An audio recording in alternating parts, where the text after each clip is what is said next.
بسم اللہ الرحمن الرحیم۔ رسول اکرم صلی اللہ علیہ وسلم سے صحابہ کرام رضوان اللہ علیہم اجمعین نے عرض کیا، یہ قربانیاں کیا ہیں؟ آپ صلی اللہ علیہ وسلم نے ارشاد فرمایا، یہ تمہارے والد بزرگوار حضرت ابراہیم علیہ السلام کی سنت ہے۔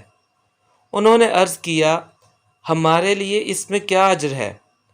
آپ صلی اللہ علیہ وسلم نے ارشاد فرمایا، ہر بال کے بدلے ایک نیکی ہے، یعنی جانور کے بدن پر جتنے بال ہوتے ہیں ہر بال کے بدلے ایک نیکی ملتی ہے۔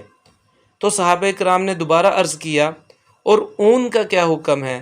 یعنی وہ جانور جن کے جسم پر بالوں کی بجائے اون ہوتی ہے، جیسے بھیڑ اور دمبا وغیرہ، ان کا کیا حکم ہے؟